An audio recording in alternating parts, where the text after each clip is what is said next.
Mrs. Seward Here. and Mrs. Rosado. Here.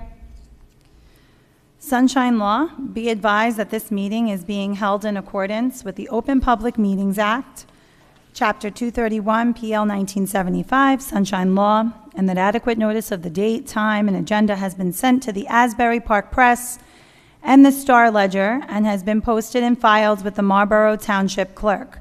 Copies have also been sent to each district, school, and other area newspapers in accordance with the law.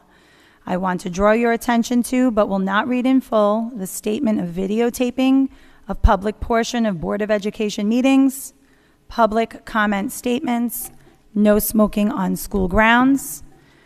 Please stand for the Pledge of Allegiance. I pledge allegiance to the flag of the United States of America and to the republic for which it stands, one nation, under God, indivisible, with liberty and justice for all.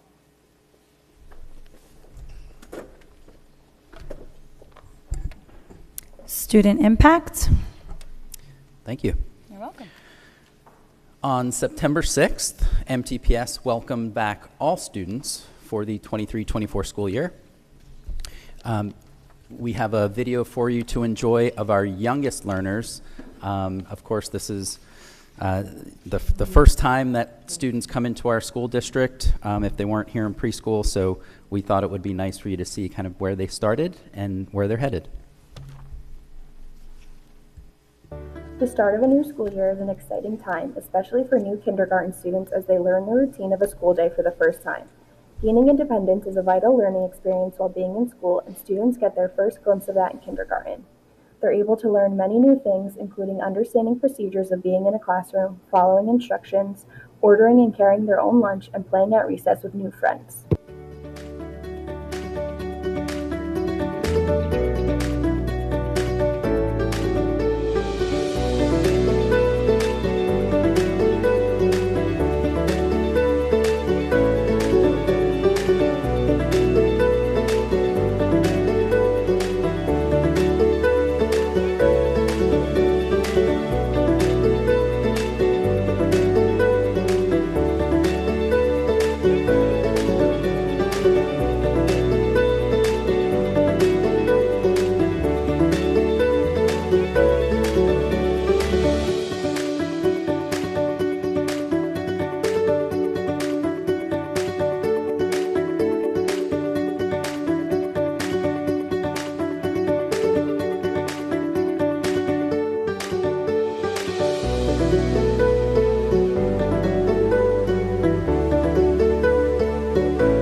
All of these important skills learned in kindergarten are just the beginning of molding an outstanding MTPS student.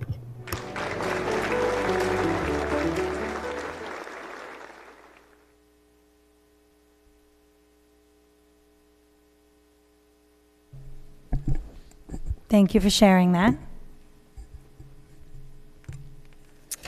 So, announcements. I'm going to get started. In first and foremost, there's a curriculum statement. There are some important changes to our curriculum that have recently been implemented at MTPS. In our continuous efforts to monitor and ensure appropriate learning experiences for our students, MTPS is in the process of removing external live links from curriculum guides. Some live links will be seen, however. These are resources that are endorsed and or purchased by the district. These changes have been carefully considered and are part of our commitment to ensuring that district content remains user-friendly and meets the diverse needs of our students and the wider public.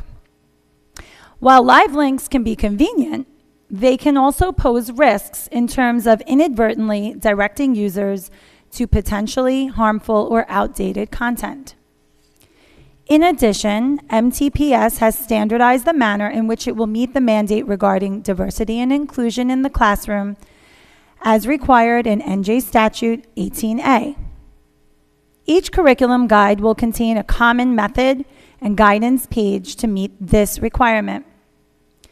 MTPS holds steadfast in focusing on the accomplishments of various groups, including but not limited to race, ethnicity, disability, and religion, rather than focusing on labels and lifestyle. These changes have been made with the best interests of our students' age and maturity level. Once ready for review and approval, they'll be placed on future Board of Education agendas. If you have any questions or require assistance with accessing our curriculum materials, please do not hesitate to contact the MTPS Curriculum Department. We appreciate your understanding and cooperation as we strive to provide the best possible learning experience for all. Thank you for your continued support, and we look forward to serving you with enhanced curriculum materials that prioritize transparency, security, and user-friendliness. So you'll see tonight the ELA curriculum guide is up for review. Please, board members, as well as the public, is free to read through each grade carefully, and we'll be voting on this in October. Following this guide will be science and social studies to review first and then vote upon.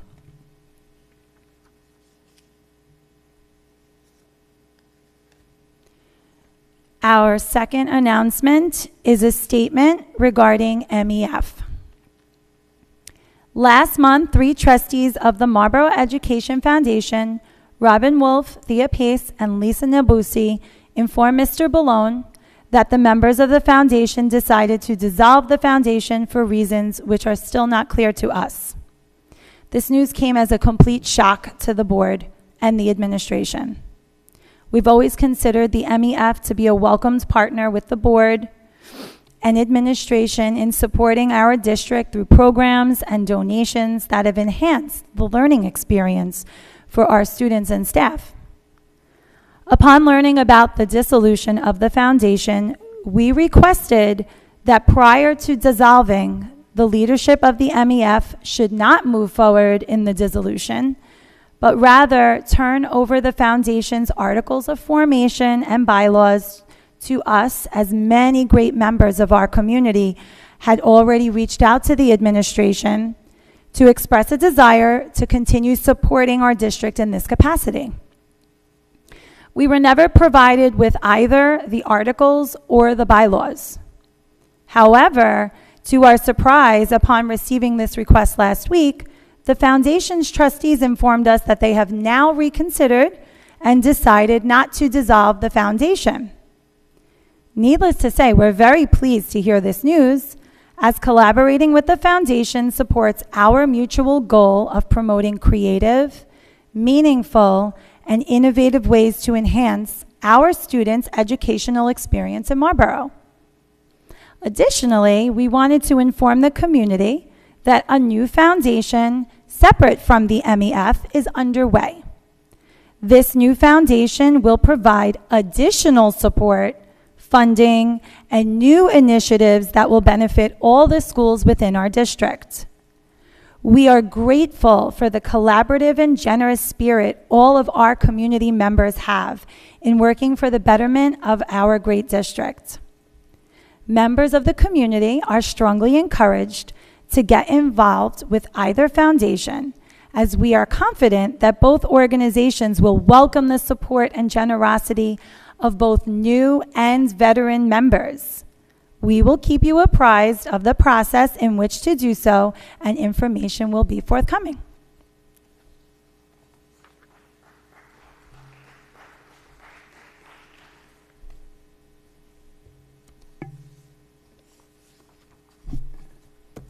Our last and most important announcement for the evening. The Marlboro Board of Education is delighted to announce that it has selected Mr. Michael Ballone as its new superintendent of schools. As many of you may know, the board engaged with an outside search firm in May of this year to assist it with the process of finding the best possible superintendent for our outstanding and highly regarded school district. After many months of interviews and vetting numerous qualified candidates, the board unanimously agreed that there was one candidate who rose to the top, and that candidate is Michael Ballone. Mr. Ballone has been a long-standing employee in the Marlboro School District since 2004, when he began his career in education as a student teacher. Mr. Ballone then assumed the position of teacher of language arts, where he served for approximately 7 years. He then began to rise through the ranks and was promoted to curriculum supervisor in 2012, director of curriculum in 2014, and assistant superintendent in 2019. Following Dr. Hibbs's resignation, the board appointed Mr. Ballone as its acting superintendent in May of this year, where he has convincingly proven to the board and the community that he has the leadership skills, professionalism, and collaborative spirit to lead our great district. The board is especially pleased with its choice because promoting from within is the hallmark of any great institution. Mr. Ballone's ability to foster trust through his transparent and collaborative decision-making, along with his familiarity and expertise in all areas of our wonderful school district, has made this decision apparent. Please join me in congratulating Mr. Ballone, our soon-to-be new superintendent of schools.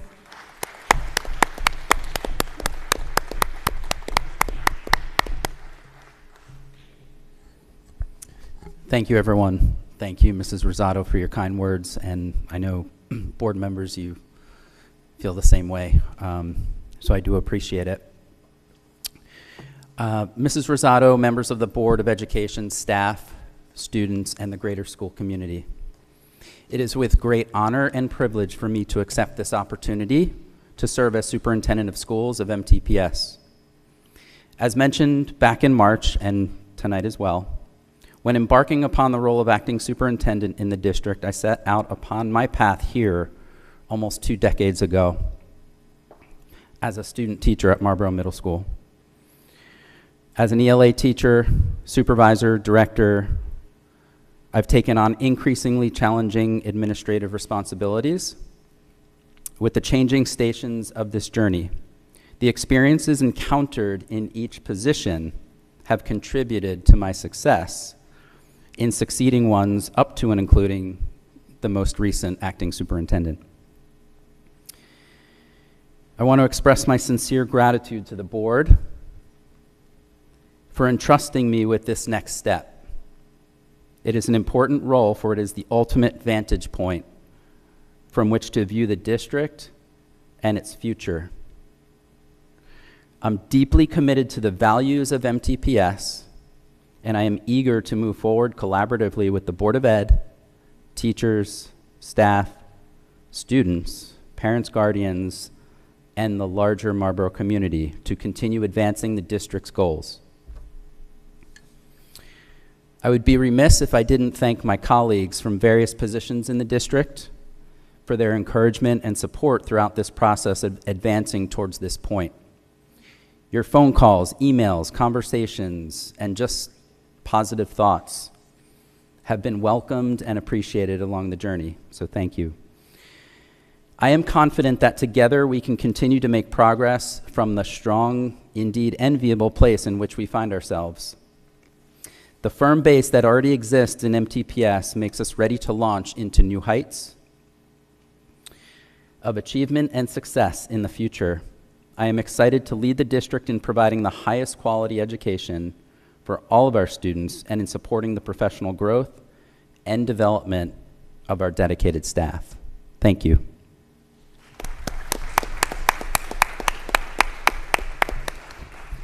Thank you again, Michael.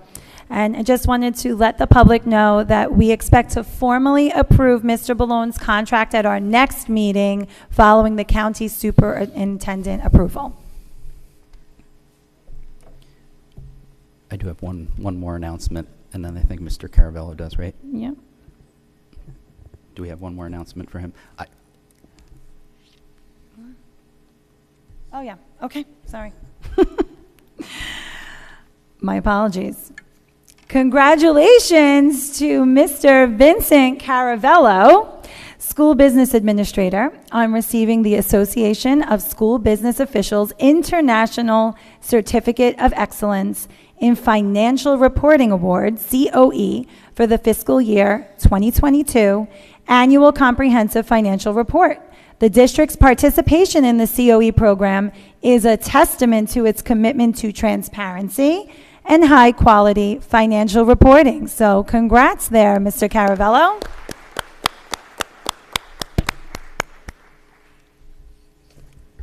Thank you so much. You don't have a speech? I'm an accountant, no. School bus driver and building maintenance personnel motor vehicle abstracts. All abstracts were run and all have privileges in good standing. Thank you. One more announcement. One quick announcement.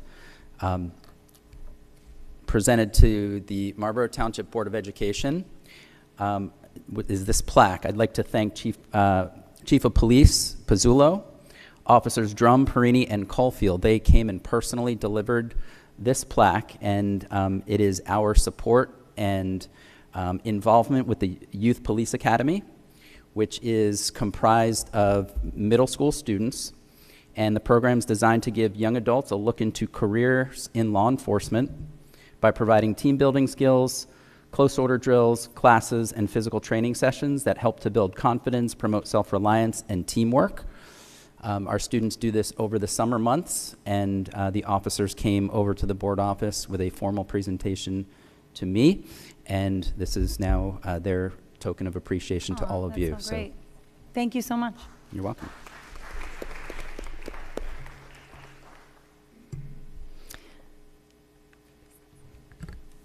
Public comments?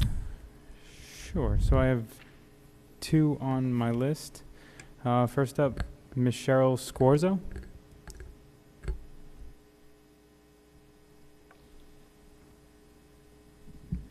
Good evening and congratulations, Mr. Ballone. Just real quick, I'm sorry, please state your name, address. I'm sorry. Cheryl Scorzo, 7 Gibson Court in Marlboro. Thank New you. Jersey. Sorry. That's okay. I just had a couple things. I'm on a couple committees in town. One of them is the Marlboro Multicultural Committee, and on December 3rd, they're going to have, it's been quite a few years we've been doing it at the Marlboro High School. It's a multicultural day, and they have like performances of all the different cultures. It's open to all the different cultures. So I was just wondering if we can get the schools involved a little bit more, you know, with that. Maybe, you know, have the kids either do a display or some kind of song maybe in the performances, just to kind of connect them a little bit more with the community. And also the other committee that I'm on is the Veterans and Volunteer Committee. And in the past, we had the Memorial Day Parade. Last year, we just had a service, but one of our committee members worked at Morrell, and she was able to get the kids to write letters to the veterans. So I was just hoping that maybe, you know, we can kind of connect the kids that way to the community a little bit more and get them a little more involved, and I think it would be a good civic project for them, and just to give them a little more pride in their community and, like I said, a connection. So we'd be happy to talk to you about that if you're interested. So, and again, thank you all for everything that you do. Thank you so much, and thank you for the work that you do as well.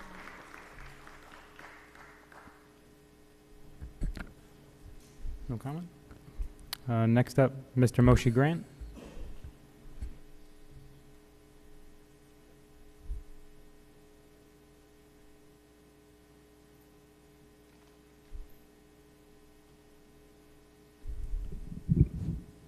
Good evening, ladies and gentlemen. Moshe Grant, 8 Sudbury Road. Congratulations for the two gentlemen serving the district and putting their heart on the line every day. Thank you, Vincent, for the work that I asked you to do, and you have never, ever skipped a beat. It's actually pretty impressive. Mr. Ballone, we had some hiccups, but in the end of the day, I think that me and you found a very, very, very comfortable language to speak to, and I very much appreciate it. There was some sort of an aura over here in the past that was not really your responsibility, but as soon as it disappeared somehow, it ended up being very, very comfortable, and I very much appreciate it from the bottom of my heart. Mrs. Zittimer, I was here a few months ago, about 4 or 5 months ago, when I was standing here and talking about the difference between the definitions of policies versus laws. And I brought up a few moments, and I also noted that there's more than one legal counsel in our town. And my question is, standing over here today, there's a lot of debate of whether our children are secured or not secured, safe or not safe in our schools in relation to, God forbid, bad environment at home, or what have you, which everyone respects, absolutely. We also understand that there were measures in place for the last, I don't know how many decades in the state of New Jersey, and especially in Marlboro, and we know for sure that every Marlboro child is protected. With that said, a few districts simply went ahead and abolished a policy that was not really ever required. At the same time, we find ourselves in court fighting a lawsuit that, technically speaking, was not even supposed to happen because it's over a policy that legally is not required. My simple question is, why did we ever go in that direction instead of simply removing what's not required by law? That's pretty much it. Thank you so much. I appreciate the work each and every one of you do over here. Thank you. Thank you. You want to respond?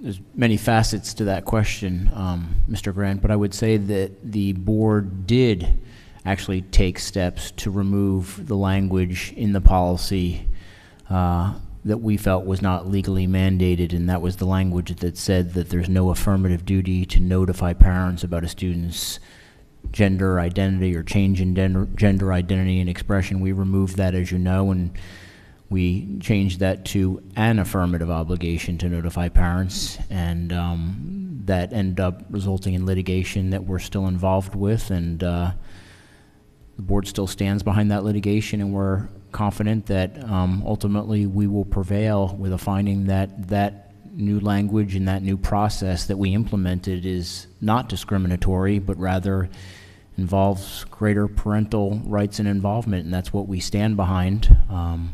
You know, there's some debate right now in the state about whether the policy is mandated or not. I don't view it as a mandated policy. I know our company still stands by, our policy company that is, still stands by the fact that it's mandated based on its interpretation of laws and regulations and so forth. I know some districts have taken steps to abolish the policy altogether. That's something that we're still thinking about and contemplating, but we have an injunction in place right now which may constrain us regarding that issue, but the board is currently appealing that injunction, and we'll see where that takes us.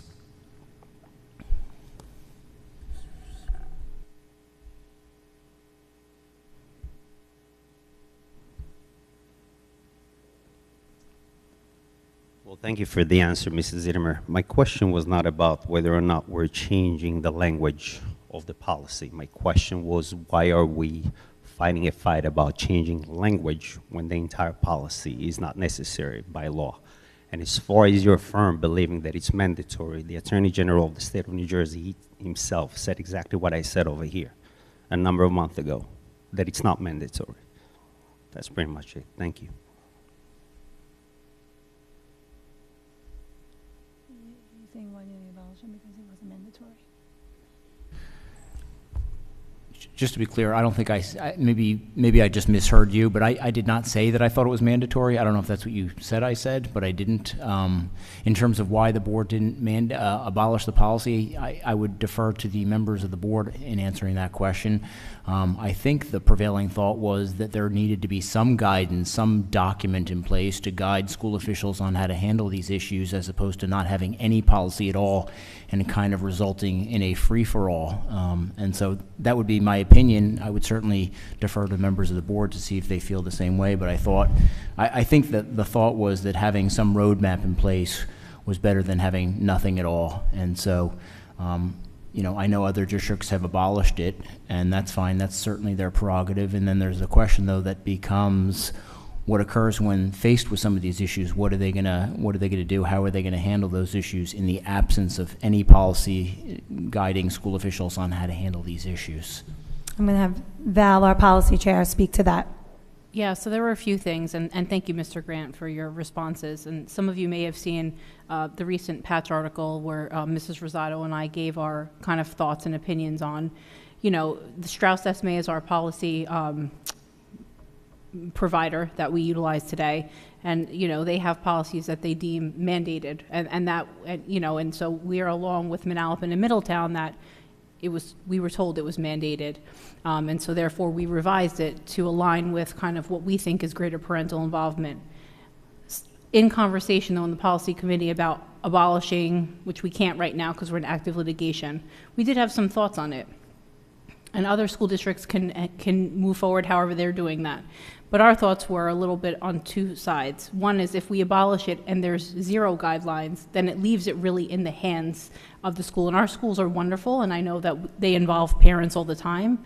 But just looking at an overview, if we give zero guidance, then it really leaves it up to the teacher, the counselor, and it really doesn't give them kind of that support that is needed at this point in time. Now, obviously, our schools would most likely involve parents. I can never say they would never or they always would, but our schools are great, our teachers are fantastic, our counselors are wonderful, but we liked giving the guidance, and the guidance is that you have to tell the parent. So it's not leaving it in the hands for a teacher or counselor to figure out how to handle each sticky situation. So we stand behind parental involvement, we stand behind the policy, and we are appealing it because we believe what we wrote in there was fair to the staff. We believe it gave them the level of support that they needed, and we believe that it gave the children and the parents the right level of support too. So even if we could abolish it down the road, that would be a decision we'd have to make, because abolishing means that it can just be a free-for-all, and the decision is never clear direction. And so we may not go that path, even if we can. And so I can't say yes or no right now, but that's why we didn't go the abolishing route. Thank you, Val. Thank you for that clarification. I know myself as a professional, you know, I am a teacher as well in New York, of course, but policies are always sent down, top down to us as teachers, and sometimes they're very broad and not specific, and they're asking us to take action on something where there's no specific plan, and we're very confused, and what does that look like, and there's so many conversations around it. That's why it was really helpful when the policy committee really worked together tirelessly to create a roadmap of how these schools can function in respect to this policy and how to move forward in a meaningful and thoughtful manner. So I know the teachers would be very appreciative of that as well. So thank you. Would anyone else like to speak? Is anyone else on the list? No one else is on the list, no. Mr. Grant, you had a follow-up? Yes, I wanted to say thank you. So when I ask a question, a lot of people believe that I'm making a statement. I actually asked a question to understand really what the approach is, and I couldn't agree more with your approach, and I appreciate it. Thank you so much. Thank you.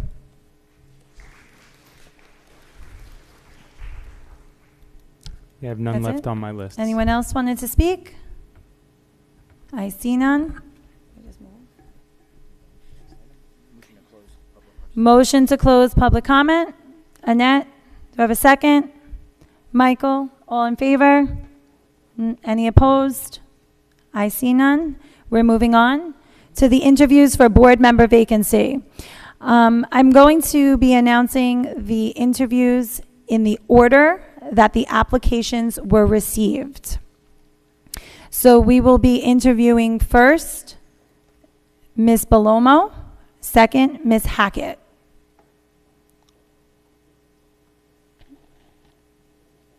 He's taking, okay, great.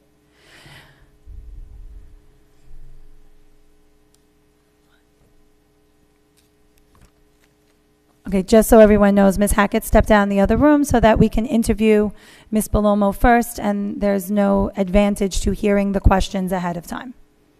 So, Ms. Balomo, we welcome you to the mic.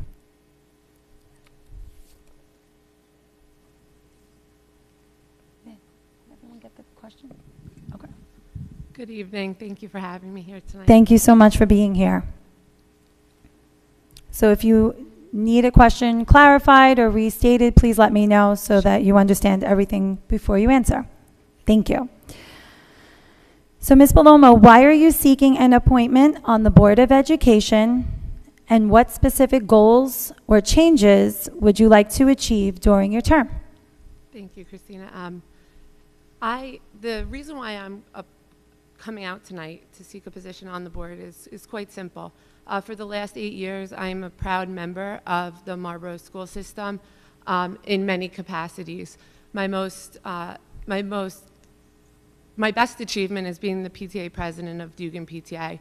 That has been my role for 3 going on 4 years, as well as sitting on the board of PTAs for 6 years in the district.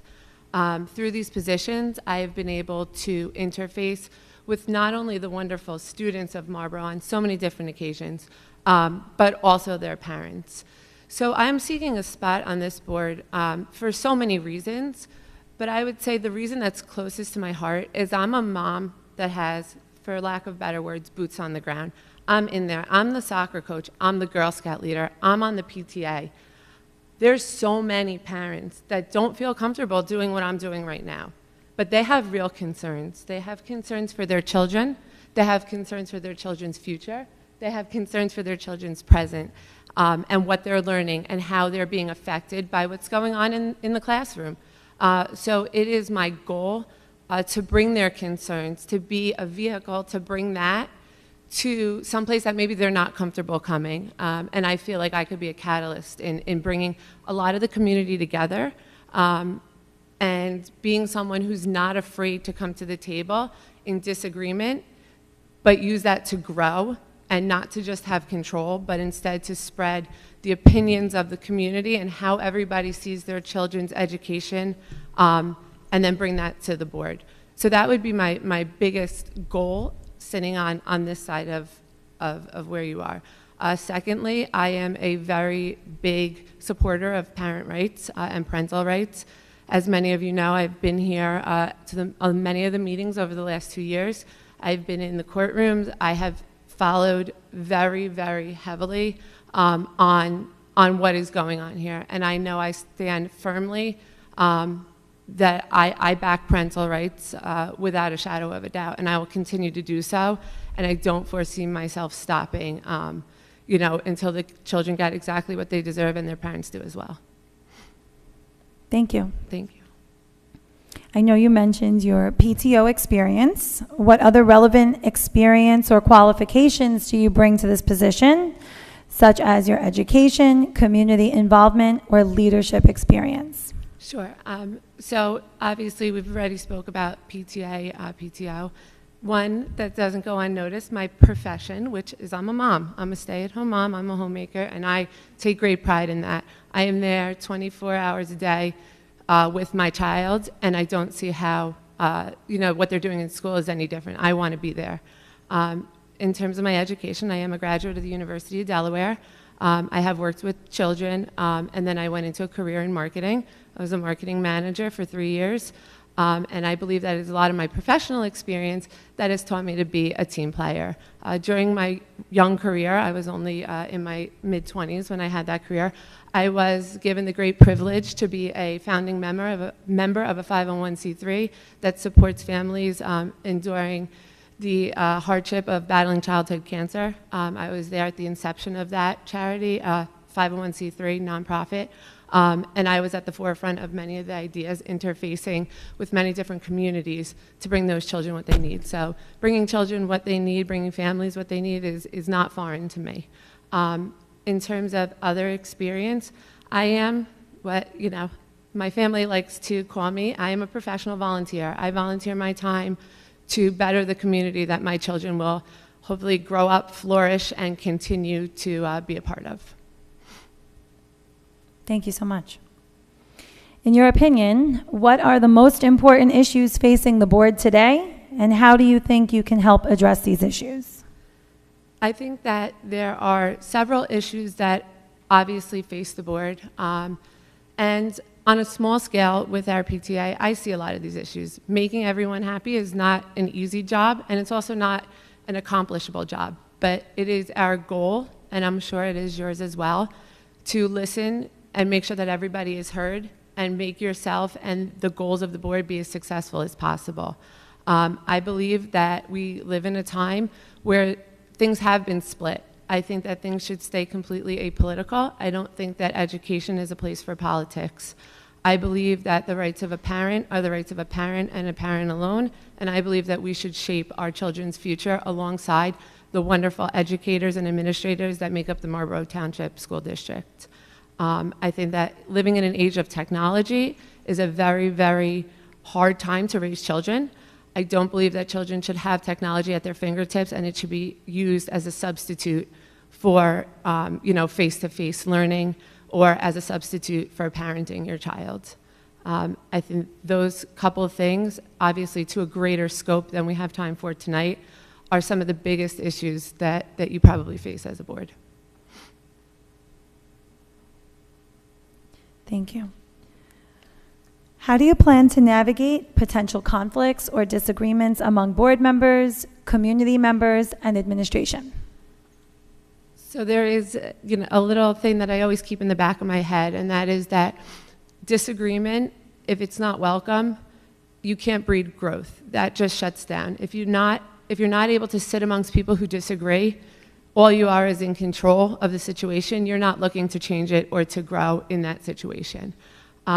I believe that every single person, from their own perspective, brings something to the table. If someone wants to sit down and talk about something, I will not back down from any conversation that is put in front of me. And I am open to listening to and accounting for, especially when it comes to parents and their children, anything that needs to be heard or said. It's through that and through gaining the confidence of the people that you're working with and the people that you're working for that you can see the biggest change, and also engaging the community around you and letting them know that you're an open door. This is where you can come and you're not going to be judged or turned down, but instead what you're saying will be taken into consideration, brought to the table, heard, and then acted on if it's deemed necessary by the board. Thank you.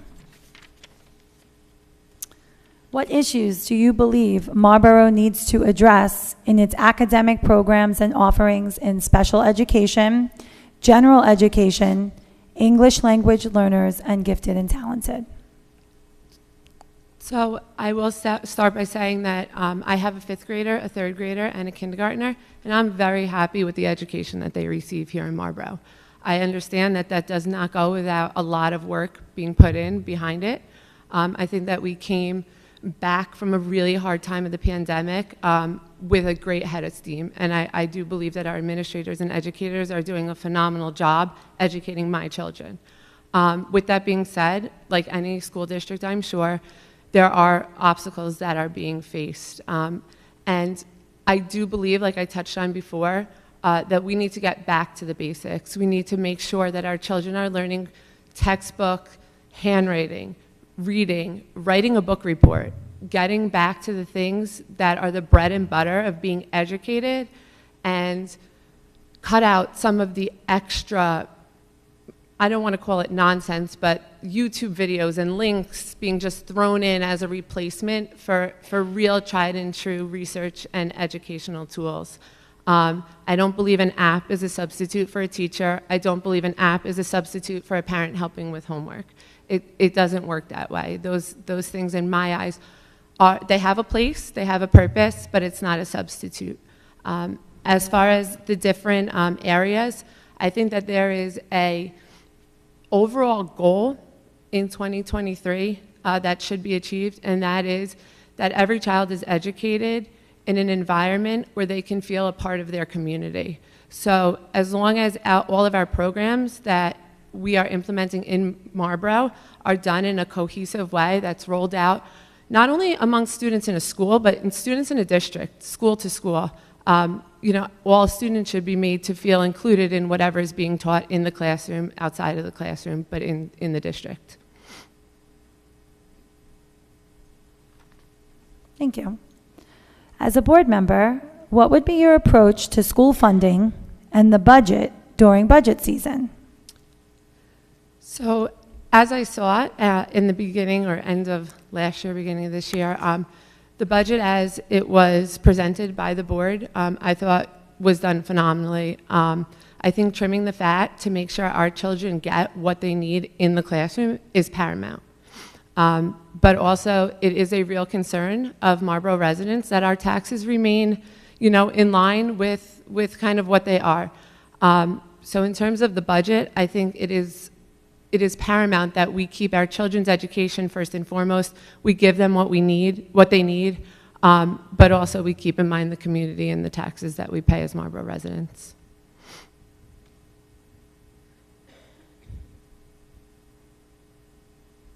Sorry, just note taking. Last but not least, how would you collaborate with the district's special education staff to evaluate and improve the effectiveness of special education services and inclusive practices within all schools? Thank you. So as my role of the PTA president, it's funny you should ask because I am actually actively working. It's been 3 years in the making, but I am working on rolling out a program in which all students are included and considered, and needs are assessed on an individual basis. And I want to go a little bit into what that means here. The role of a PTA president is we are able to organize events for schools. In my case, 623 students. Could actually go anywhere up to 650 students. When I do so, I take into consideration the greater good of the student population. I have a phenomenal team that works alongside of me and a phenomenal board that I sit a part of. Over the last 3 years, it's been brought to my individual concern by a couple of concerned parents about events that maybe aren't inclusive to all or children that are not accommodated. I am not one to pass the ball or look for a loophole. I want to face a problem that is plaguing my community head on. So what was done over the last 3 years is I have fought down barriers. I have written emails to, staff members that are no longer here that would not want to take liability for giving recommendations, and I have fought through that, and I have been able, and I'm so proud to say, I've been able to break down those barriers, to hold accountable the people that should be held accountable, educators, administrators, therapists, to get the proper accommodations given to the students at our events. And I'll go a little bit into what my forethought is on that and what my future with that looks like as it pertains to my events. And then a future, further reaching goal is to have this roll out throughout every single elementary school in Marlboro. And that looks like when I have an event come in, I will send a list of every student. And for Dugan, that could be as many as 300 to 350 students at an event. I will take that list of students and I will write up a summary of what we are going to be planning at that event. And prior to the event, with ample time, I will send that over to special services to assess that list, assess the needs of the children on that list, and properly, not through a back door, not through a loophole, but properly accommodate those children with what they need, with who they need, and how they need it done. So it's not just throwing caution to the wind. These students will get what they need because they will be having their needs addressed by the appropriate person. And when that is done, my organization, as I'm sure every other organization in this district, will be so proud and happy that every child can come to our event and enjoy what I know is hours and hours and hours of planning, because that's really our goal. Thank you very much. Do you have anything you would like to add? I think that's it for me. Thank you again for coming. Thank you.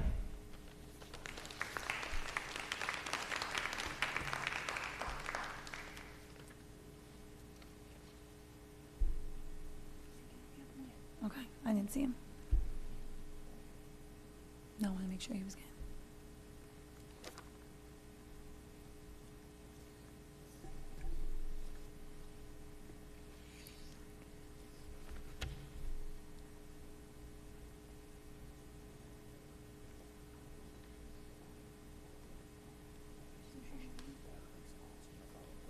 No, there's no follow-up.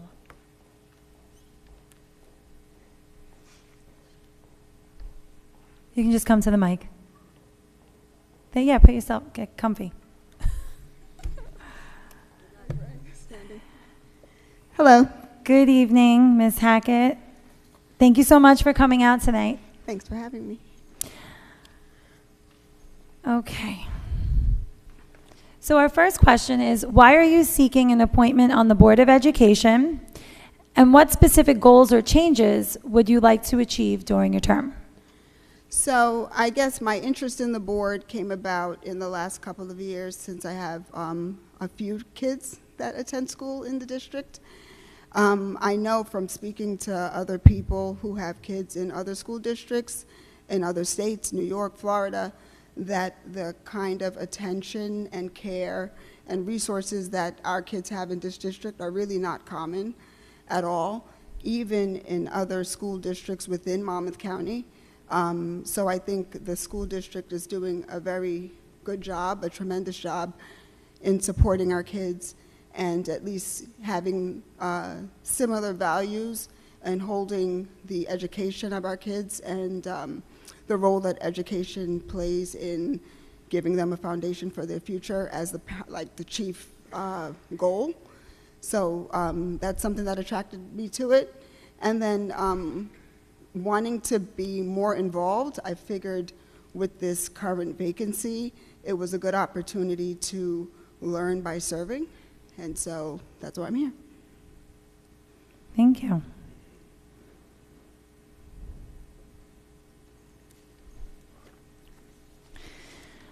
What relevant experience or qualifications do you bring to this position, such as education, community involvement, or leadership experience? Oh, wow. So I guess my biggest lesson in leadership is being a parent, because there's nothing like leading people who really don't feel like they have to listen to you, or that there's not necessarily any consequences to not doing exactly what you say. But in a professional capacity, as I'm an attorney, so I've had paralegals and support staff that I've worked with. I've mentored people. I've had junior associates that I've worked alongside. I like to think of myself as a kind of behind-the-scenes leader. I like to empower people to kind of make good decisions and to come to conclusions on their own, so that way they can take ownership for their growth and their success and not feel like, I pushed them into that, or that they're necessarily relying on me for their success. I've had a lot of experience in education myself, just from college and law school, and even post-law school degrees that I've achieved. So I know the importance of education, and I know the value that it has in terms of the intellectual rigor and how it can teach you things that go beyond the textbook, teach you how to work with other people, how to learn from other people, how to agree without being disagreeable. So those are all skills that I would think that I would bring to this position. And then also negotiation and conflict resolution skills that just come from being in business and practicing as a litigator. Thank you. In your opinion, what are the most important issues facing the board today, and how do you think you can help address these issues? So I think just the most important issues are, one, safety, and two, keeping our curriculum appropriate for the age groups that the children are in. I think this board does a really good job of that. So again, that's where learning by serving would come into play, because I can't really say that there are any things that have happened in the district that have caused me to be particularly concerned. And even in the times that I've attended the meetings, I do appreciate the interaction that the board has with each other and with the public and addressing public concerns. Like, for example, what Mr. Graham, I think his name was, when he was expressing his concerns about the policy and the current litigation going on against the district, I agreed with him when he said that when he asked questions, it sounds like he's making a statement, because that's what it sounded like to me. But through the back and forth and the conversations, we learned that we're all aligned in the board's position, and we're all in agreement. And I think that was a really good, unexpected, real-world example of how the board works with the public and with the parents to, one, come up with resolutions to issues that are in the best interest of the children, but then two, to keep the parents and the community involved in your decision-making and your thought process, which makes everybody more comfortable. Thank you.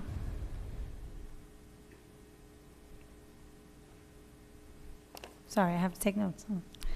How do you plan to navigate potential conflicts or disagreements among board members, community members, and administration?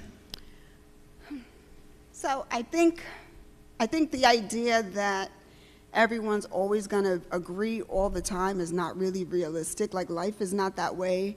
I have a daughter in nursery school and a kid in kindergarten, and seeing even from those early stages, that's just not possible. We're not always going to agree. I think the most important thing is to be respectful in the way we express our concerns and our opinions. We can be passionate, but we should never make it personal. And I know one strategy that has always worked for me in life and in business and in working and in my relationships with people is to figure out why the other person thinks they're right. So I don't necessarily, I'll make my position known, but I'll also let you know why I feel the way I feel. But then after that, it really does come down to learning why you think your position is right or why you think my position is wrong. Because a lot of times, both things can be true in different contexts, but you have to know the context. And unless someone's being deceptive, which obviously if someone's being deceptive, then it's kind of hard to get to a middle ground. But assuming everybody's being transparent and being genuine, then you have a real reason for your beliefs and your convictions that's guided by your experience or your concerns. And we can't really negotiate or get to a common ground if I don't know what those are, and vice versa. So I think the conversation is most important to, at the very least, figure out if we can get to a common ground, and then kind of fast track us to figuring out what that common ground is. Thank you.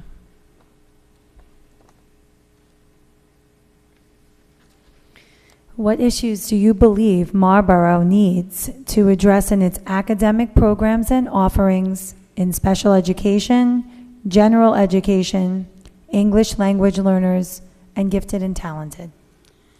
I think I don't really see any issues. I think because I do have, like, my two sons have learning differences, so they're in the special education program. And then my two daughters, they're in the general education program. And so I've seen the full spectrum, for lack of a better term, of the education offerings that the district has. I think the most important thing that we should continue to do is to continue to support and implement mechanisms for ensuring that we're aware of our kids' abilities, that we're continuing to challenge them. I think that's something that my sons have benefited from greatly, is that, and that differs from other, or distinguishes this school district from other school districts, is that we don't just accept that kids are where they are and that they can't grow and they can't learn. We push them, and once they reach a milestone, I've noticed that the teachers and the instructors very quickly recognize that, and then they move the goalpost, which I think is great. And they hold our kids' feet to the fire, which is important, because in life, that's how you become successful, is by continuing to push yourself and to be pushed. And so I feel like by instilling that in them now, it creates a better chance of them succeeding in life and not really relying on other people to be an external source of motivation. They'll have that self-internalized desire to continue to succeed and push themselves forward. So as long as we continue to do that, and I feel like with our programs like ST Math and Reading Eggs, those are great online programs that give kids an immediate sense of either accomplishment or I got to work on this some more. So those are great resources for them. So those are important, that they should continue. Having iPads in the classroom are also great, because not a lot of kids necessarily have them at home or use them for educational purposes. So I think that's great. And then, again, being on top of the kids and making sure that they get a private school quality education in our school district, which is what I feel like they're getting. So that would be my focus, and that's what I think the board should continue to strive for. Thank you. As a board member, what would be your approach to school funding and the budget during budget season? Well, that would be something that I would rely on the existing board members for guidance on how I can best serve and to identify what gaps we have in those initiatives and how I can be of service and help to fill those gaps. But I don't have like an independent idea of how to come in and do that. I think we have a lot of effective funding measures in place, so I would want to learn about that and see how I could help. How would you collaborate with the district's special education staff to evaluate and improve the effectiveness of special education services and inclusive practices within all schools? I think our special education instructors, from what I've seen, are very experienced and very passionate about what they do. So I think the first objective would be to continue to empower them, not really hamper their ability to do their job and do it well, give them the leeway that they need to do what they do well, because I'm not specialized in special education, and to find out from them what issues they see and what solutions they propose or the best way they think we can resolve those issues, and then take it from there. Thank you. Is there anything else you'd like to add before we end the interview process? No, just I'm really happy for the opportunity to speak with you, so thank you for having me. Thank you so much for coming out. Thank you.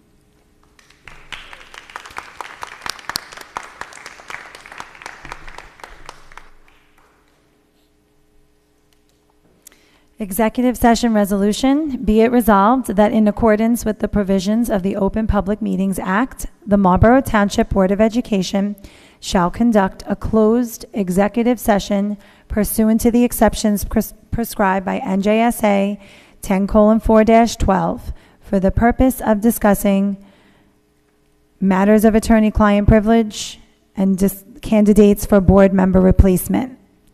It is anticipated that the length of time of this executive session will be 30 minutes and that action may be taken in public after the executive session. Be it further resolved that the minutes of the executive session will be released when the need for confidentiality in accordance with NJSA 10:4-12 no longer applies. Can I have a second? Val, any discussion? I see none. All in favor? Any opposed? Okay, we're going into executive session. See you in 30.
Sullivan? Mrs. Jankowski, Here. Mr. Lolansky, Here. Mrs. Mendez, Here. Mr. Petruno, Here. Mrs. Seward, Here. and Mrs. Rosado. Here. I'd like to make a motion to open the nominations for the vacant seat. Second. Prior to doing that, I just want to take the moment right now to thank Ms. Hackett as well as Ms. Palomo for coming out here and interviewing in this process. I know how hard it is to get up there in front of everyone and YouTube and give your feelings and sentiments on many of the questions that are thrown your way. And the board really thanks you for your honesty and your dedication to volunteer for this position. We really appreciated your answers. You're both wildly educated and professional women, and we really had the honor to meet both of you and get to know a little bit more about you. So thank you so much for taking the time for this position. Now I'd like to make a motion to open the nominations. Does anyone have a nomination? Aldo? Yeah, I'd like to nominate Ms. Palomo. Is there a second? Michael? Are there any other nominations? Kerry? I'd like to nominate Ms. Hackett. Second? I see none. Because that didn't get a second, we're not advancing that name forward. Motion to close the nominations. Annette, second. This is just on closing the Just a nominations. second on closing the nominations. Michael, all in favor? Aye. Any opposed? I see none. Now we're going to turn to the agenda and organization matters. The superintendent of schools submits the following resolution for approval. Yeah, you could say I make the motion and read it, be it resolved. Just say I'm going to make the motion. I'm going to make the motion. Do I have to put the person's name in it? Yes. The resolution to appoint Ms. Danielle Bellomo to the board member vacancy as a result of Kathleen Amster's resignation. Be it resolved that the Marlboro Board of Education hereby appoints Ms. Danielle Bellomo to the vacancy on the Board of Education on September 26, 2023 through the January 1st, 2025 reorganization meeting. Can I have a second? Michael, discussion. Can we discuss? Yeah, now's Yes, the please. time. Yes, we can. I would just like to second Christina's sentiment about both of you coming out tonight. I have been on the other side of that microphone many times. It's nerve-wracking, so I also commend your vulnerability and your willingness to come forward. Danielle, this is your second time interviewing, so there's many points that I would like to just discuss quickly, which is definitely that boots on the ground feeling.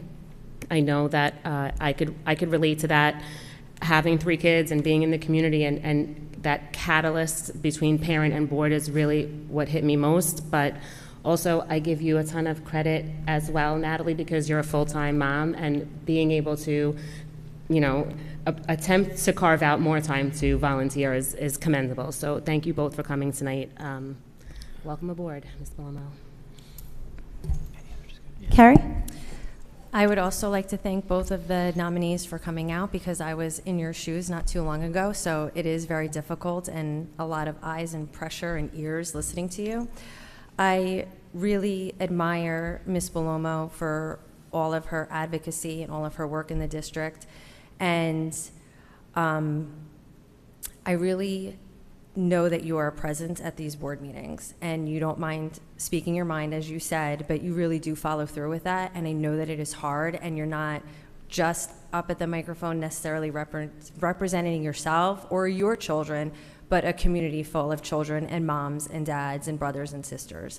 Ms. Hackett, the reason I did nominate you was because I thought that you gave a very well interview as well, but what really resonated with me is that you have a humbleness that came across, And I really liked how you spoke about empowering other people. And I think that it does take a very strong leader to not be afraid to be outshined by people that you kind of reared up, because that's what you want for them. So I felt like that humbleness and a focus on others and watching them grow and learn, and your service, learning by service, really spoke to me as well. So I thought that you did amazing in speaking to that.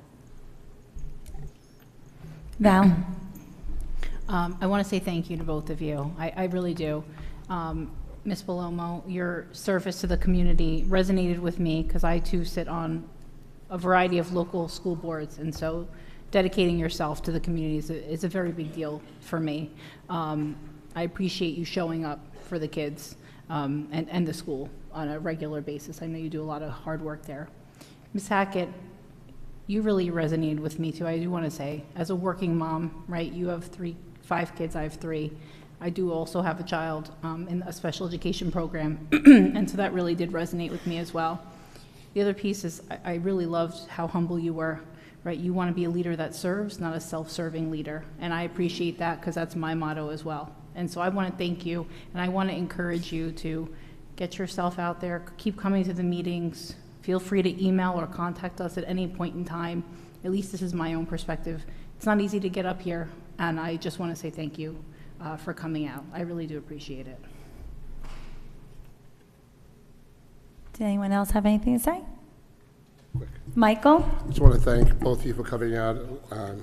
As everybody said before, I know what it takes to come out here and speak at that microphone. Both excellent interviews. I know Ms. Hackett, you would come, and I know you have you want to learn and you want to become a part of the team.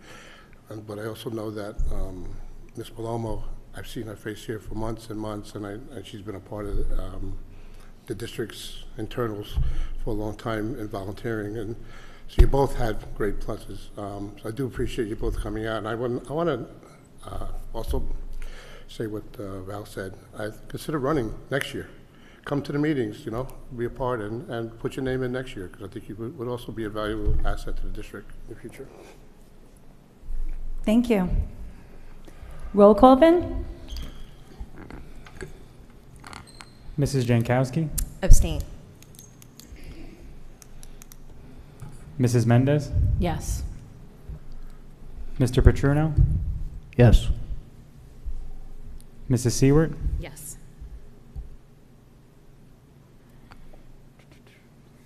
Mrs. Rosado. Yes. Congratulations, Ms. Congratulations. Paloma. Oh, Michael. Did you forget about Michael? Sorry. Mr. Olansky. Sorry, Yes. Michael. It was that Poor certificate of Michael. excellence. You saw why I paused. I was checking, and That's it. Take away his award. Get the COE button. Congratulations, Ms. Palomo.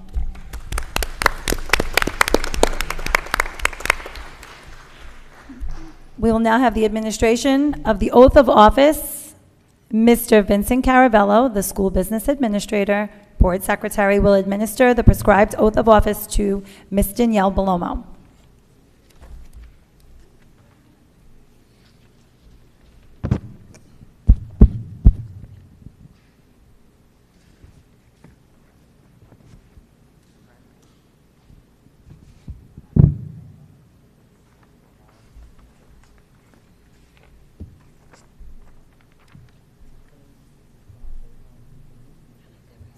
Oh, thank you. Thanks.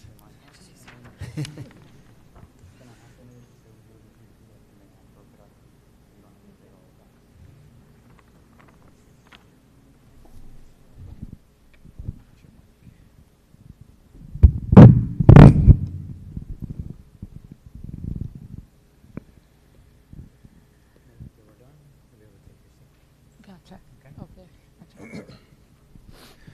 okay, so this is the required oath for school board members, so congratulations again. So just please repeat after me. I, please state your name, I, Danielle Belomo, do solemnly swear or affirm do solemnly swear or affirm that I will support the Constitution of the United States that I will support the Constitution of the United States and the Constitution of the State of New Jersey, and the Constitution of the State of New Jersey, and that I will bear true faith and allegiance to do the same, and that I will bear true faith and allegiance to do the same, and to the governments established in the United States and to the governments established in the United States and this state, under the authority of the people, so help me God. so help me God. Okay. I, please state your name, I, Danielle Belomo, do solemnly swear or affirm do solemnly swear or affirm that I possess the qualifications prescribed by law that I possess the qualifications prescribed by law for the office of member of a Board of Education, for the office of member of a Board of Education, and that I am not disqualified as a voter and that I am not disqualified as a voter pursuant to RS 19:4-1, pursuant to RS 19:4-1, nor disqualified due to a conviction of a crime or offense nor disqualified due to conviction of a crime or offense listed in NJS 18A ;12-1, listed in NJS I8A ;12-1, and that I will faithfully, and that I will faithfully, impartially, impartially, and justly and justly perform all the duties of that office perform all the duties of that office according to the best of my ability, according to the best of my ability, so help me God. so help me God. Okay, congratulations.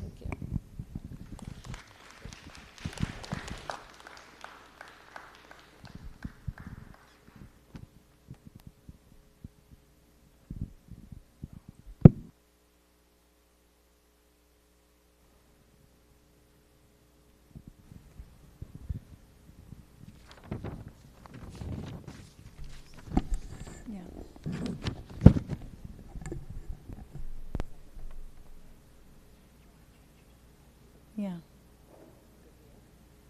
Okay. In executive.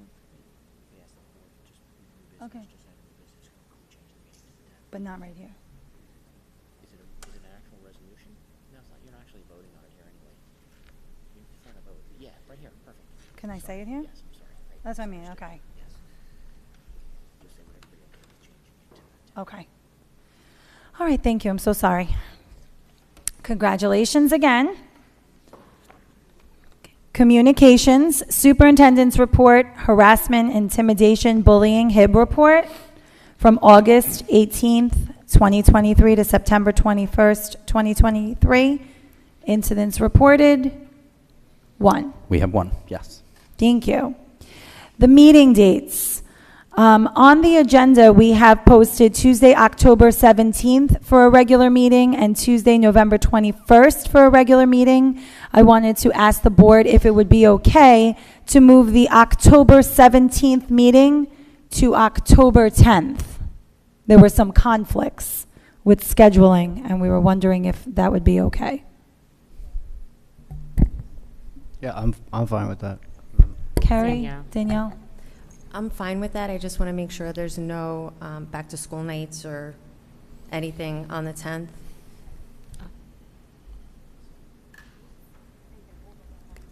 I think that, because they're in October, correct? Yeah, it's in October. Well, that's a great point. Let's just make sure. Oh, okay.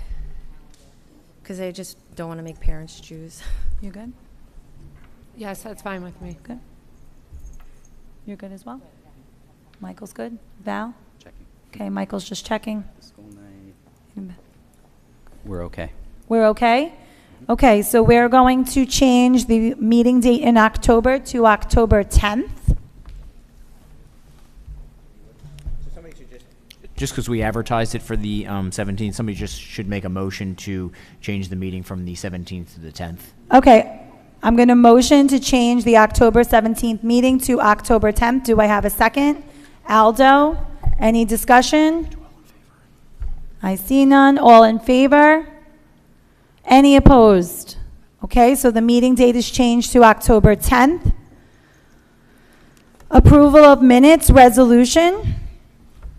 Be it resolved that the minutes of the following meetings be approved as submitted. May 16th, regular meeting. June 20th, 2023, regular meeting. Any discussion? I see none. Roll call. Approval of minutes? Who's the first? Oh. Aldo? Second. My second? Michael. Any discussion? I see none. Roll call. Mrs. Jankowski? Yes. Mrs. Mendez? Yes. Mrs. Seward? Yes. Mrs. Belomo? I abstain. Okay. Mr. Olonsky? Yes. Mr. Petruno? Yes. And Mrs. Rosado? Yes. Secretary Business Administrators Report. Ben? Yep, so this is just the Board Secretary's report submission for the months of July and August. Thank you. Your monthly certification? Yep, this is the monthly payroll certification for the month of August in the amount of $1,174,631. Thank you. Committee reports. Communications Committee. Annette? The Communications Committee met this afternoon to discuss Coffee Chat, which is on the schedule for October 4th. Thank you to the 23 respondents thus far. I encourage you to come out to the board building and participate in the Coffee Chat. It's a great way to have some healthy discussions and get more educated on things going on within the district. Again, I'll reiterate that this Coffee Chat is focusing on the harassment, intimidation, and bullying report and how that process looks within the building. You'll also have the opportunity to meet Mary Elizabeth Tyrone, our new Director of Special Services, and I would cordially like to invite Ms. Belomo, our newest board member, to the Coffee Chat that night so the community can have an opportunity to meet her as well. That was it for today. Thank you. Curriculum Committee, I gave my report at the beginning and announcements, so we're up to date for that. Policy Committee, Val? Yeah, so a couple of things. I always like to make sure that everybody has a clear understanding of the policies reviewed in the last meeting and kind of what's coming. And so just a quick review of second read. You'll see on the list things about call adjournment and cancellation, notice of board meetings, et cetera. But we also have 3310, which is academic freedom, 5612, which is assaults on district board of ed members or employees, student enrollments, and student records. But up for first read are some that are important that I kind of want to just call out to all of you. And again, if you ever want to read them, they're always attached, so you can take a look. But there's a variety of them. A couple of things I want to explain. You'll see regulations in there, and you'll see policies. The regulation is really the all-encompassing list or the kind of the guidelines, and the policy is more how to incorporate that in our schools. And so there are two regulations that are up that are important that we understand. First regulation is 8465, which is hate crimes and bias-related acts. And so in this one, we really just added a reference to policies 5512 and policy 5600. 5600 is code of conduct. And so you should take a look if you're interested in hate crimes and bias-related acts to better understand, right? Since we're talking, we always want to make sure we emphasize and pay attention to bullying and harassment and intimidation. And so regulation 8465 was up for change. The other one that I thought was really important to call out was policy 5350, which was pupil suicide prevention. This one didn't have, in our opinion, enough parental involvement. It had it kind of towards the end, and so we added it more in the beginning. And so when you get a chance and you take a look at it, there is a section on here where if there's a potentially suicidal student, they refer them to the school crisis response team for evaluation. And then it talks about a school mental health professional and the crisis response team getting involved. And so the change that we've added here is that right when the child is referred to the crisis response team, the parent shall be immediately notified and provided with the opportunity to have the child evaluated by a medical professional of their choice at their own expense. We just want to make sure that the parents are involved from the very beginning and the parent knows what's going on and the parent can work with the school to make sure the appropriate steps are taken. And so I wanted to make sure that was called out to all of you and that you felt comfortable with that change and you fully understood what was happening. So that's suicide prevention. There was another one here, policy 9200, which was cooperation between parents and school. And so on the second paragraph, there was a line about, parents and legal guardians being familiar with the needs, problems, and abilities of their children staff should seek to involve parents or legal guardians, but now it said in the educational programs of their children. We took that line out and we said in any issues involving their children. So anything involving their children, the parent should absolutely be involved from the beginning. And so that was the change to policy 9200 that we wanted to call out. And then there's a few others that you can take a look at. If you remember, a couple, I think it was policy 2419, which is probably a month or two back, which was about the school threat assessment team. So anytime that there's an emergency or crisis situation, we have added in the threat assessment team, so you'll see some of those changes. But you'll see we've updated policy 8420. We've updated the 7523, which is school district provided technology devices to pupils. We've added 7441, which is electronic surveillance in school buildings and on school grounds. 2361, which is acceptable use of computer networks and resources. And so those were the big ones. In Regulation 5600, that was another piece that was important.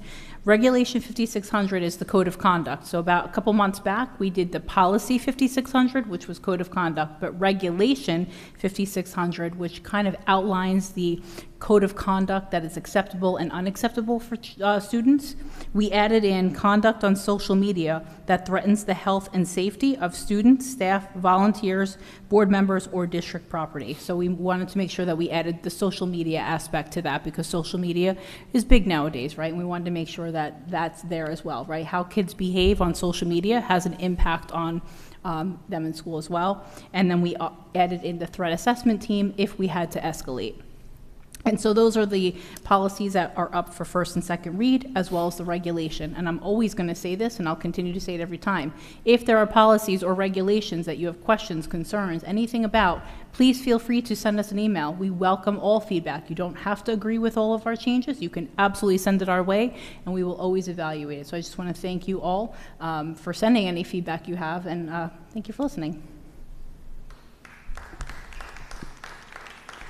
Thank you, Val. I just want to take a moment to thank all of our committees here on the board. I don't think everyone in the public really appreciates how much time and effort is put into every single committee that this board operates with. Hours upon hours, probably a meeting almost every week that we have on some committee. And this is time that is taken away from personal lives and jobs. And I just want to say how much I am so appreciative of the work that everyone is doing here to really, for the betterment of our district, really just very hard-working, dedicated individuals, and I appreciate every one of you. So thank you.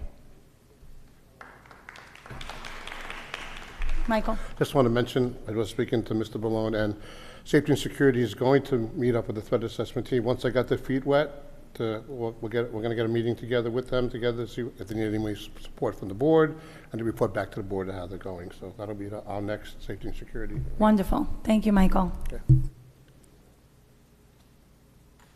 Special Education Committee, there was nothing to report. I didn't see it on here. That's why I just wanted to check in. Anything? We did have a recent meeting with Mary Elizabeth. She's not here tonight, so I'm not going to go into the meeting. Okay. But it was just, you know, she's acclimating very well. She's doing a lot of positive things. She's really going full force on making the special education department what we know it is, and even bigger goals. So thank you to Mary Elizabeth. And Mr. Balone popped in for a few minutes before a meeting, so he made time for that. So we really appreciate it. Thank you. Mandatory hearing on district violence and vandalism report, Michael? Sure. So the district violence and vandalism report is all-encompassing for anything violence, vandalism related, including HIB. So this is per requirements, we're mandated to have 2 hearings. This is the second portion of the last school year, so the 22-23 school year. There were 19 incidents. And then the next report on the self-assessment for determining grades under the Anti-Bullying Bill of Rights. Also, we have 2 hearings each year. In September, which is where we are now, all of our schools do a self-assessment on what our HIB practices look like within each school. We submit those self-assessments to the New Jersey Department of Ed, and then usually in June, when the New Jersey Department of Ed accepts our scores, then we have to also board approve that as well. So this is the first step in accepting those self-assessment scores. We've done a really good job. In 22-23, our district has worked towards strengthening the areas in need of improvement. We also looked at HIB trends themselves, which have actually come down over the last year. They were very high during the pandemic, and we are now back down to pre-pandemic levels. So we can always improve, but we're happy that we're moving in the right direction. Trending downward. Thank you. Financial and business operations matters. Kerry, could you read? The superintendent of schools submits the following resolutions for approval. 1, transfers. 2, list of bills. Hold on. Okay. 3, secretary monthly reconciliation reports. 4, travel. 5, banking institutions signatories.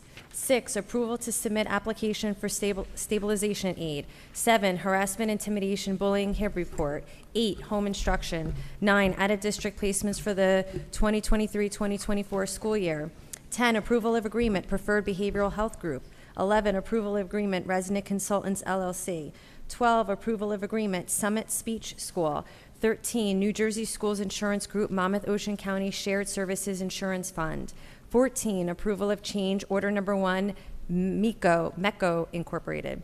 15, authorization for ESCNJ to develop nursing services contract for the 23-24 school year. 16, non-public school requests for security purchases under the non-public security aid program for the 23-24 school year. 17, approval of agreement, law offices of Timothy P. Downs, LLC. 18, donation. 19, state contract purchases. I so move. Do I have a second? Annette? Any discussion? Aldo? Yeah, I just had a question. Vinny, if you could just clarify for me. The number 13, the insurance, the Shared Services Insurance Fund, that's a 3-year term. Is there a reason, like why is it a 3-year term versus like a year? Yeah, so this is separate from our insurance broker that we approved in May or June and reissued a contract with them. This is our workers' compensation part of the insurance, where we actually pool in an insurance fund with NJSIG, and our term is up with them. So what we need to do is we have to have reapproval for us to enter back into the pool and them to run a new rate for the next 3 years. So it's basically to keep like the modifications and the experience mods down by being in an insurance fund for workers' comp portion only. The rest of the insurance is standalone through Utica. So is the workers' comp a 3-year term? Yeah, you normally, when we approve it, we'll send the resolution back to them. It's usually a 3-year term. You have to lock in with them. All right, thank you. You're welcome. Any other questions?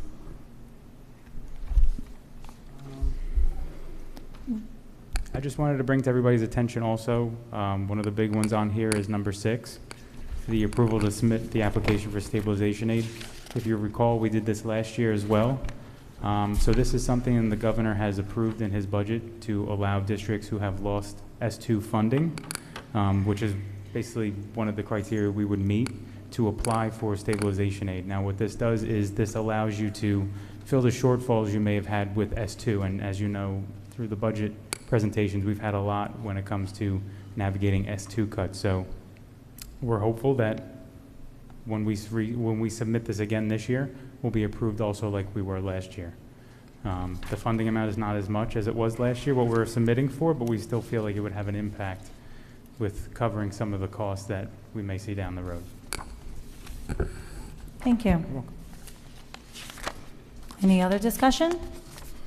I see none. Michael? Roll call. Mr. Alonsky? Yes. Mrs. Mendez? Yes. Mr. Petruno? Yes. Mrs. Belomo? I abstain. Okay. Thank you. Mrs. Seward? Yes. Mrs. Jankowski? Yes. And Mrs. Rosado? Yes.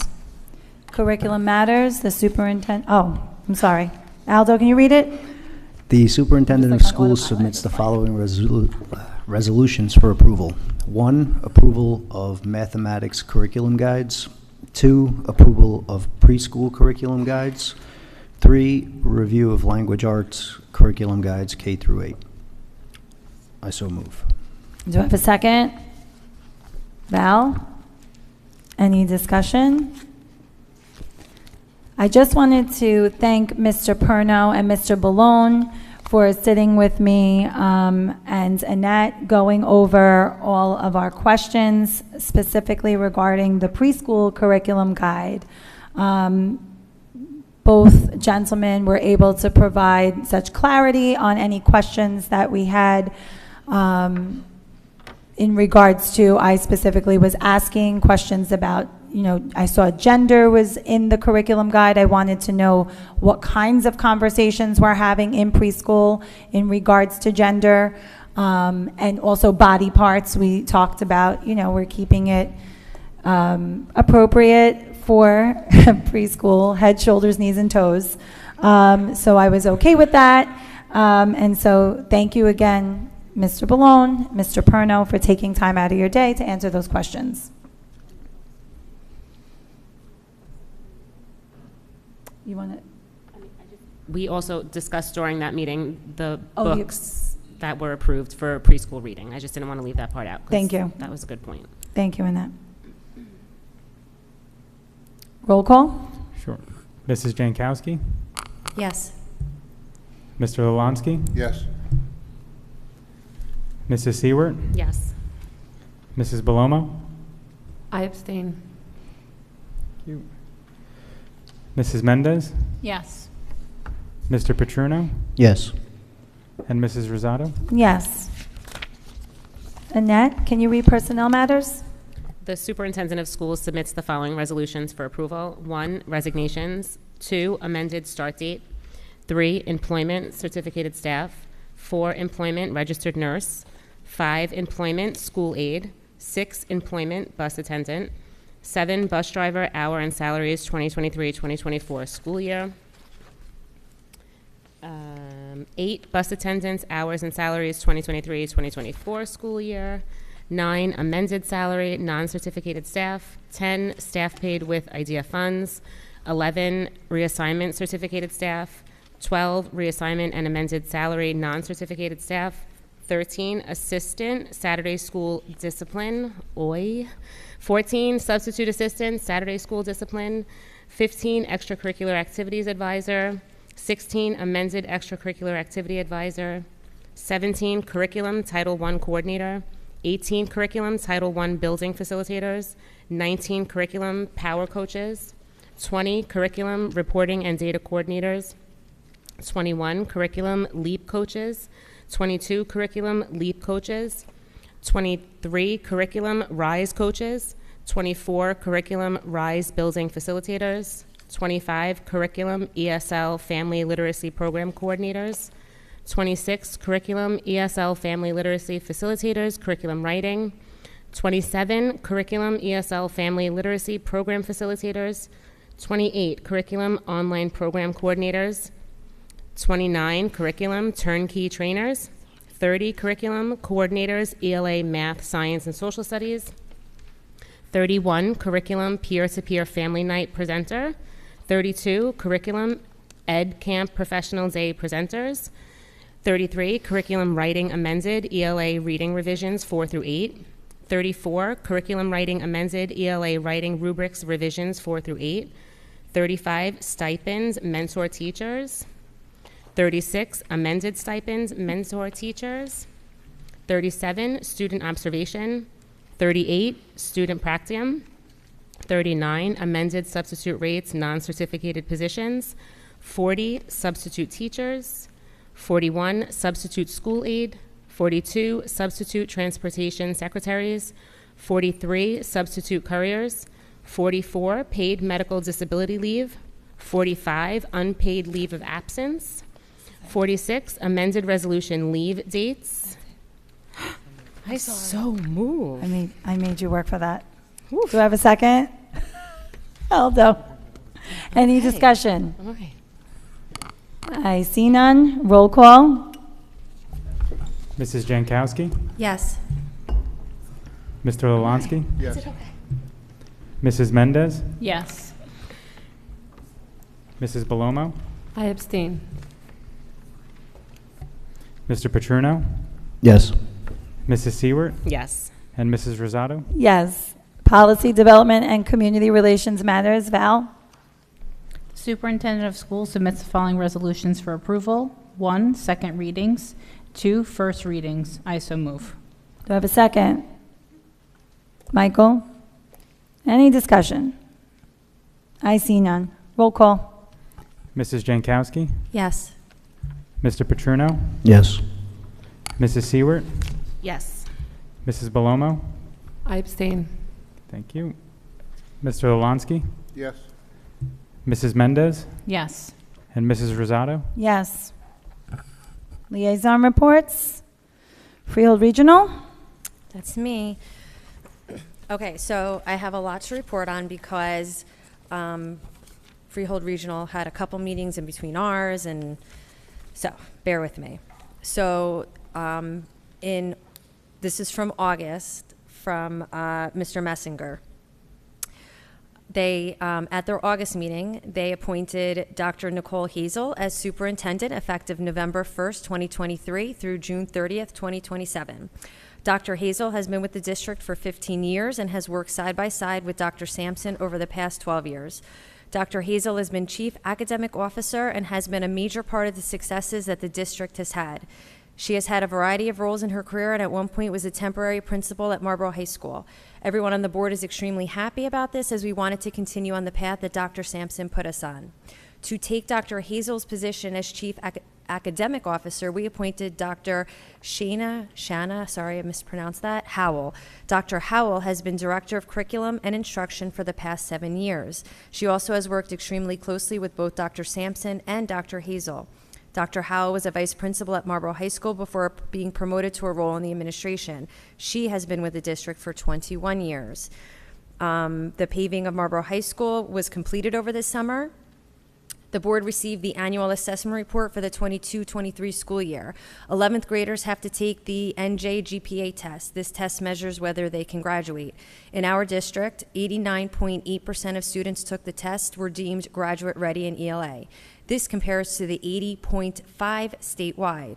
In math, 67.8% of the students were deemed graduation ready. This compares to 55% statewide. For students who did not have a, quote, passing score of 725 or greater, they have the option of meeting the graduation standards by taking the test again, submitting their PSAT, SAT score, or working on a substitute portfolio in order to meet graduation requirements. Their most recent meeting their most recent meeting is happening on the 28th of this week at Manalapan High School. There's nothing big to report on. They have been getting complaints over busing. As part of budget cuts, we had to cut transportation costs, so some students have had to walk further to their bus. So there have been a couple complaints also from those being transported to county vocational schools. That is it.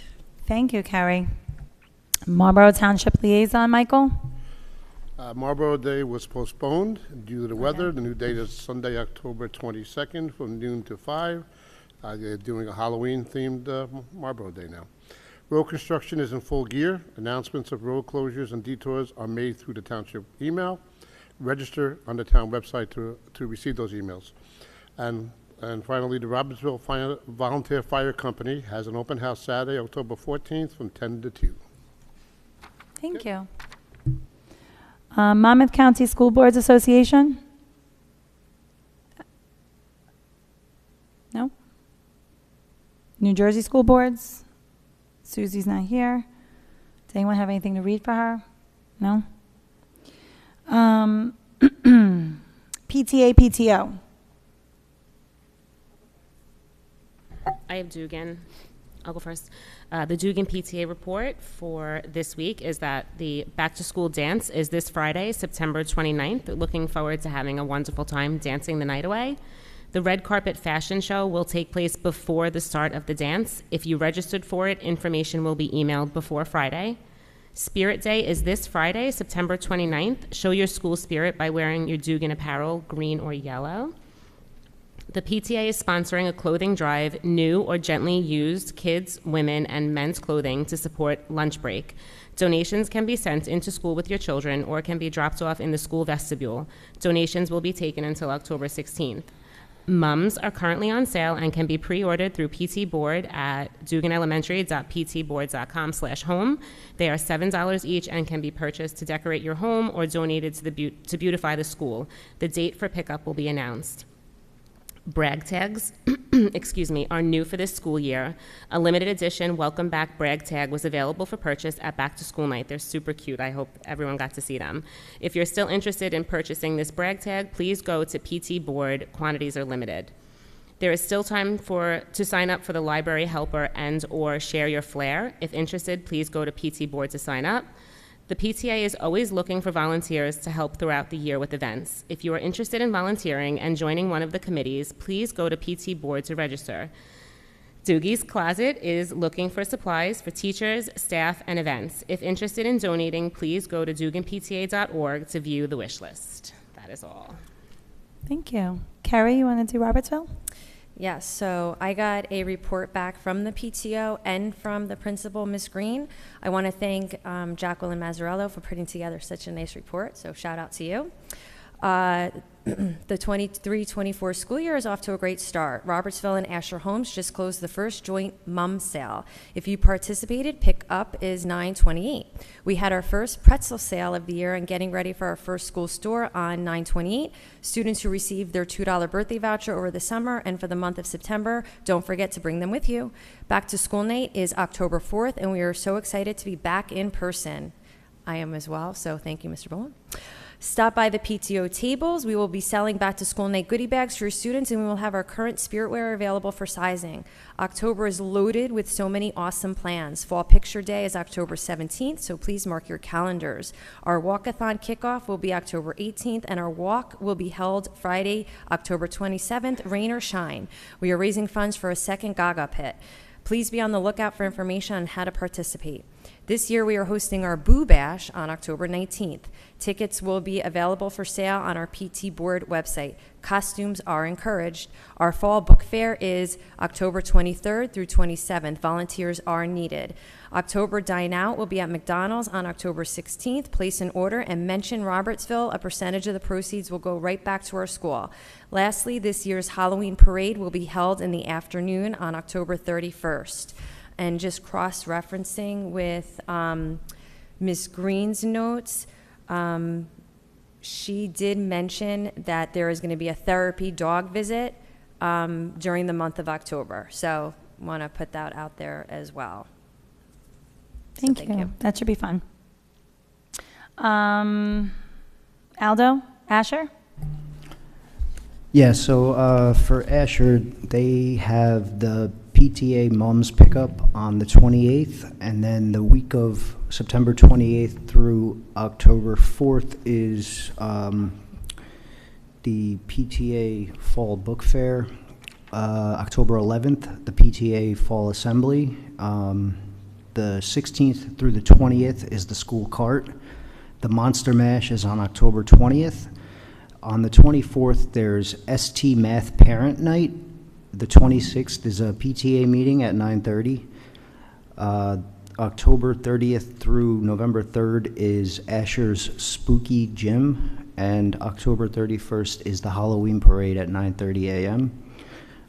Also, Mrs. Silmy, the principal, left a message along with the update that she would like to send a heartfelt thank you to our PTA for donating school spirit wear and Route 9 shopper cards, which were given as prizes during our opening day faculty meeting Minute to Win It games.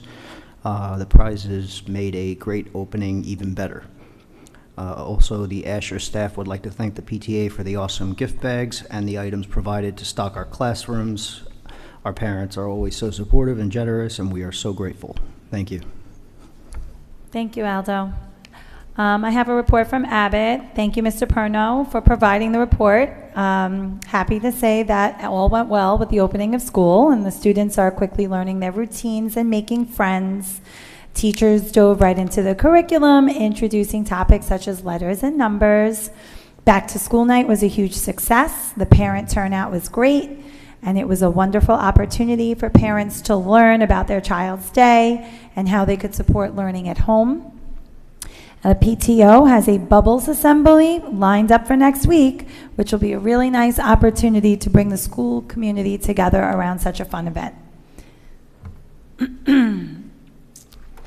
Marlboro Middle, Michael? Sure. I have a report from Mrs. Milwaukee and the PTO combined.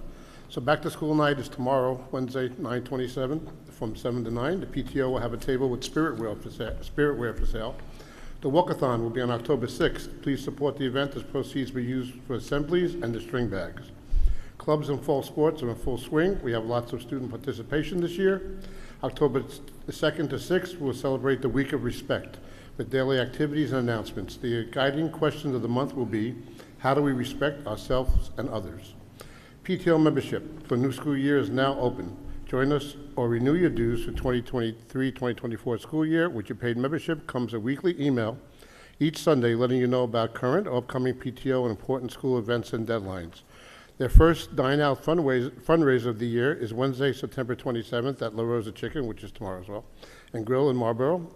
Order either lunch or dinner and mention you are there for MMS fundraiser. 20% of the sale will go to the MMS PTO. Same night is back to school night, so no need to worry about feeding the kids. Spiritware sales are still open. Please place an order for your MMS gear on our website before it closes at the end of the month. I did attend the first meeting. Ms. Milwaukee spoke along with members of her staff. It was very well attended, and it was a very informational meeting, went well. Thank you, Michael. Val, Memorial? Yes, I have an update from Mr. Pacifico and from the PTA. Week of Respect runs October 2nd to October 6th. Members of the peer-to-peer conflict managers will visit homerooms on October 2nd to introduce and discuss the significance of our upcoming prevention weeks, Week of Respect and New Jersey School Violence Awareness Week. Each teacher will facilitate a classroom activity or lesson about respect with their students to be kind and make a difference. There will be a Make a Difference contest where students will be challenged to get creative and use their voice to make a difference. They also have Caught Being Kind, so throughout the month of October and beyond, they're going to be looking to catch students engaging in acts of respect and kindness. Students caught being kind will get a shout out during morning announcements and will be recognized on the Caught Being Kind bulletin board. In the follow-up to the Week of Respect, Dr. Baskin, Mrs. Tardio, and Mrs. Labuza will conduct assemblies for all students on the HIB law and making a positive difference in the school. The PTA started the Spiritware online store, which will also have sports-designated Spiritware. Their sales are ongoing for Route 9 discount cards and magnets. The birthday grams have been going great, so they're $10 per birthday locker gram, and so far they have sold 16 lockers. Catalog sale ended yesterday. We're also starting our Halloween fundraiser, so it's the Boo Grams and the event at Cosola Farms. Fall Book Fair will run from October 11th to October 13th. There'll also be a fall clothing drive October 14th from 9 to 12 here at Marlboro Memorial. You can drop off gently used clothing, stuffed animals, bedding, and even bikes. Stock to Fridge is tomorrow for the staff, and they also had a welcome back breakfast for the staff. Thank you, Val. CPAG? I was too busy smiling at Annette. CPAG meeting was September 28th at 7 o'clock. It will be via Google Meet, which will be sent out soon, either by Facebook or Remind app. At Back to School Night, CPAG will have a table, and they'll also have a table at Marlboro Day. Thank you. Are there any other reports that I missed? I know we had some members that are out that couldn't report. They'll report at the next meeting. Everyone said their piece? Okay. Moving along, old business. Does anyone have anything? Carrie? Yes. Okay. I wanted to speak about the convocation, okay, which is, for those that don't know, that the first couple of days of school, staff reports, students don't, and Mr. Malone hosts a convocation ceremony. I have a lot of thoughts going on about that, so I appreciate your time in hearing me out. Okay, with that said. First of all, I heard from staff members that thought that this year's convocation was amazing, and they felt that it was very well run, that you gave them time in their classrooms. They were very appreciative. I heard very positive things. So kudos to you for putting on a great convocation, welcoming your staff back. They felt very valued. With that being said, Mr. Ballone did invite the board to the convocation, and I'm only speaking for myself right now. I was invited to the convocation. I could not go. I did respond in email to the convocation, wishing Mr. Ballone, the staff, a successful welcome back. And then on the first day of school, I also sent an email to Mr. Ballone, wishing a successful day back for himself, for administration, students, and staff. I hope you got those. You did respond to them.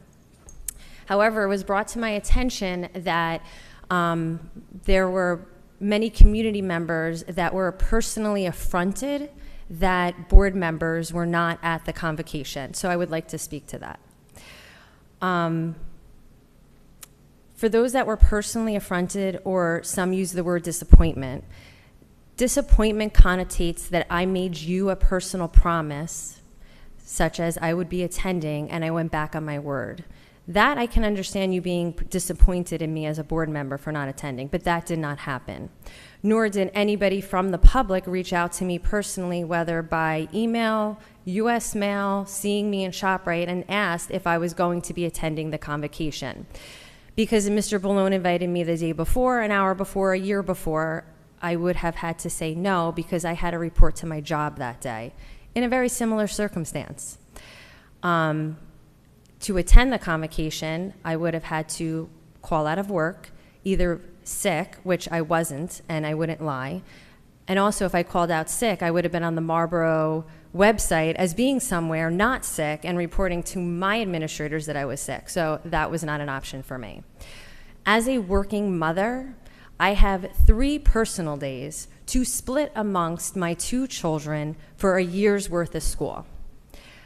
So if you are a working mother, and I'm not even taking away from stay-at-home mothers, because you just spoke of being a professional homemaker, and I am sure you are wrought with conflict being a volunteer in many different capacities. So I don't want to take it, but I can only speak for myself being a working mother.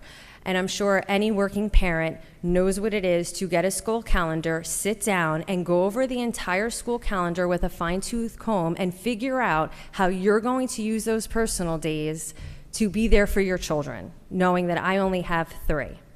So to take off for the convocation was very difficult for me, not because I did not think it was important, but I can only do the best with what I have. I'm grateful for my 3 personal days. Some people don't have any paid days off or anything to use, and they have multiple children as well, or even just 1. So I take issue with the disappointment and personal affront, because nobody reached out to me and asked what my personal circumstances were as to why I wasn't there. Nor should I have to, but as a board, I do know that I am in the public and you are entitled to question me, but there were accusations made without even questioning me. But what I was even more dismayed about was that there was a reach from not being at the convocation to now being anti-teacher. Mm-hmm. So that was the other accusation.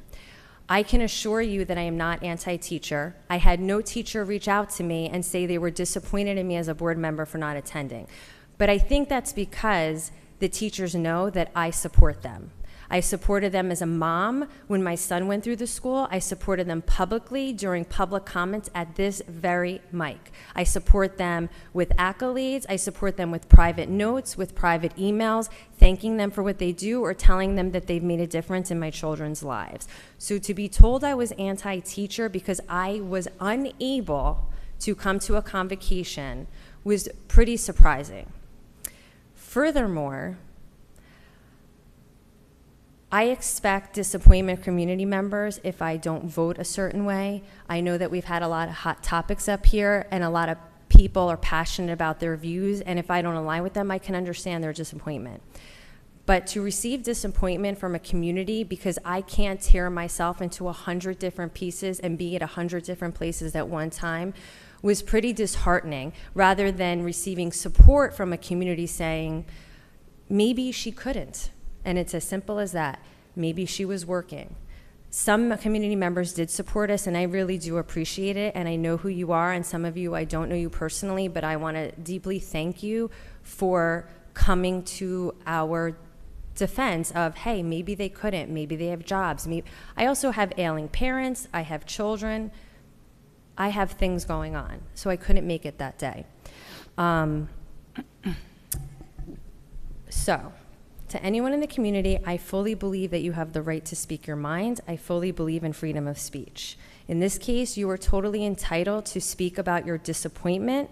You're even allowed to speak of me being anti-teacher. But I also believe that I have the right to free speech, so I am saying that I will not shoulder or own your accusations or disappointment, because I fully support our teachers, and if I could have been at the convocation, I 100% would have. I try my best.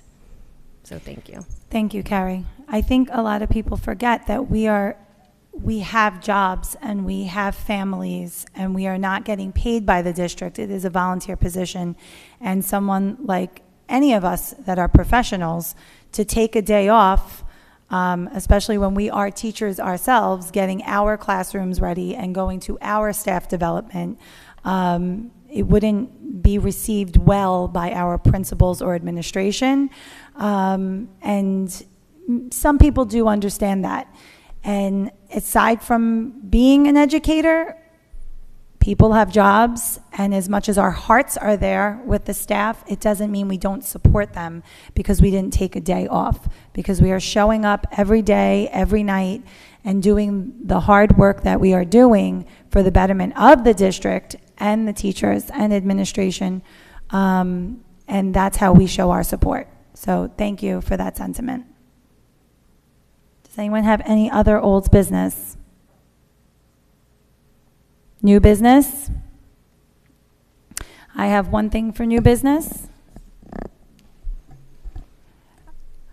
I am speaking on behalf of myself and not on behalf of the whole board. So I'd like to be on record when I say that.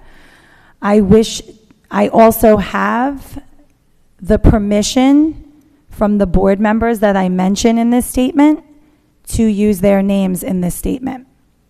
I wish to inform the community that on or about September 20th, 2023, a community member who had previously filed ethics charges against 2 members of the board has now filed an ethics complaint against me, as well as Valentina Mendez, Annette Seward, Aldo Petruna, and 1 former board member. This complaint was in regards to a statement that was read at the March 28, 2023 meeting, where we shared our concerns about previous ethics complaints filed by the individual. That individual claims the statement read was not accurate. I, as well as my fellow board members that I just named involved in this charge, have nothing to hide and felt it was our responsibility to inform the community of this matter. Thank you. Any other new business? I see none. Public comments? Mr. Moshe Grant?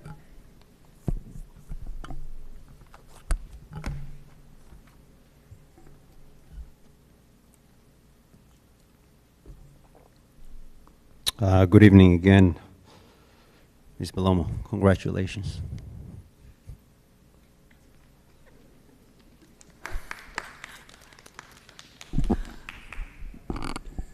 Thank you, Mr. Grant. Would you like a back and forth on that? Any other?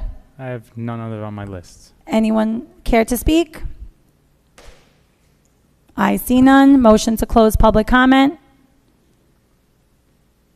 Annette, do I have a second? Aldo, any discussion? I see none. Should I just close it then? No, one more thing, recognition. Yes. Recognition of outgoing board members. Yep. Mr. so Caravello. We just wanted to take this time to recognize some of our outgoing board members that we've had leave the dais in the last year. So the first one we wanted to recognize was Mrs. Jill Strafasi for her service. She served from January 2021 through March of 2023. And again, just having her service on the board was great for all of us. So thank you to Mrs. Trafasi if she's watching at home. The next is Mrs. Kathleen Amster. You know, we are very grateful for her recognition and dedication and integrity while she was on this board.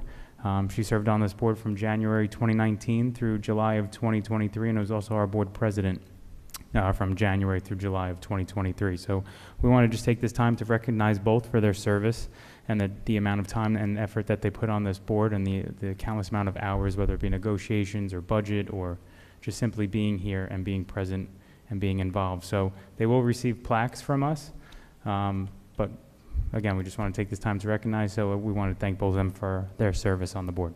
Thank you, Jill and Kathleen.